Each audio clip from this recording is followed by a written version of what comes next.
wa ibadati ghairi Allah, na watu kuabudu asiyekuwa Allah. Watu wenda katika makaburi, wengine wenda katika mapango, kodi mizimu, waganga wao katika vyumba ambavyo havifunguliwi, wanafanya shirk.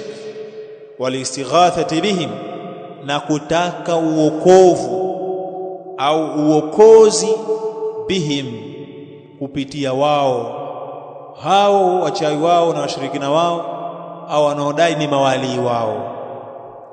Wadhabhi lahum, na kuwachinjia kwa ajili yao, baada ya chinje kwa ajili ya Allah, kama Allah alivyosema fasalli li rabbika wanhar, swali kwa ajili ya Mola wako mlezi na uchinje kwa ajili ya Mola wako mlezi. Lakini wao adhabhi inakuwa lahum, ai kwa ajili ya hao mabwana wakubwa wao, hawachinji kwa ajili ya Allah. Mtu anachinja mbuzi au ng'ombe anachinjia mzimu, naona twaumwa, basi tokeni shura wazee, la pinduliwa gombe hapo kubwa la milioni 8 au milioni 4 la chinjwa, au 4 ng'ombe kadhaa, wanamwaga damu kwa ajili ya sheitan, hawamwagi damu kwa ajili ya Allah subhanahu wa ta'ala.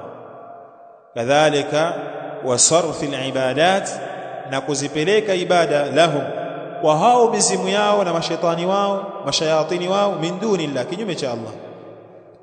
Ati bid'awa, kwa madai, ati kwa madai. Naona tuseme hivi, anna hadhihi al-af'al, kuati vitendo hivi wanavyofanya, min mahabbati salihin, ati ni kuwapenda watu wema. Mtu enda katika kaburi anatoa ng'ombe, nyinyi hamje kuona hivyo?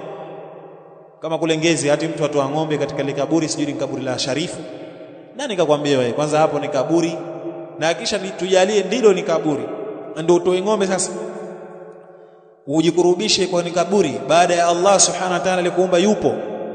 Vipi sasa nakujikurubisha kwa mashayatin au hao mnaodai kwa ni mawali? Wala si mawali, urongo tu, kwa madai eti ni watu wema, wa ta'dhimihim, na kuwaadhimisha watu hao katika makaburi yao, katika mizimu.